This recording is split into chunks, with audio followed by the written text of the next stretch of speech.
বাংলাদেশ ফেব্রুয়ারির মাঝামাঝি জাতীয় নির্বাচনের জন্য প্রস্তুত।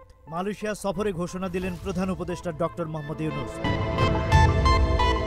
12 আগস্ট সকালে মালয়েশিয়ার রাজধানী কুয়ালালামপুরে প্রধানমন্ত্রী আনোয়ার ইব্রাহিমের সঙ্গে দ্বিপাক্ষিক বৈঠকের পর যৌথ ব্রিফিংয়ে ডক্টর ইউনূস জানান 2026 সালের ফেব্রুয়ারির মাঝামাঝি বাংলাদেশে জাতীয় নির্বাচন হবে আর সেই অনুযায়ী প্রস্তুতি চলছে।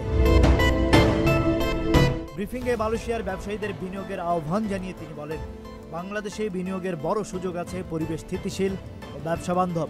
রোহিঙ্গা সংকট প্রসঙ্গে ডক্টর ইউনূস বলেন, এটি বাংলাদেশের জন্য বড় মানবিক ও রাজনৈতিক চ্যালেঞ্জ, যার সমাধানে আসিয়ানের সহায়তা জরুরি। এর আগে সকাল 10টায় পুত্রাজায়ায় আনুষ্ঠানিক বৈঠকে দুই দেশের সম্পর্ক জোরদার। প্রতিরক্ষা, শ্রমবাজার, জ্বালানি, বিদ্যুৎ, রোহিঙ্গা সংকট নিয়ে সহযোগিতা বিষয়ে আলোচনা হয়। বৈঠক শেষে সই হয় 5টি সমঝোতা স্মারক ও 3টি নোট অব এক্সচেঞ্জ, যা দুই দেশের বিভিন্ন খাতে সহযোগিতা বাড়াবে। আজিব রায়হান, নিউজ ফ্ল্যাশ 71। কি হয়েছে তোমার? দূর ভাই, আর নিউজ পড়বো না। আপনাদেরকে বলি আমি কোথায় আছি।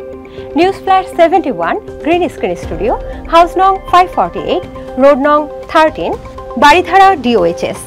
Mobile number 01725 390388. For any query, email us at newsflash71info@gmail.com.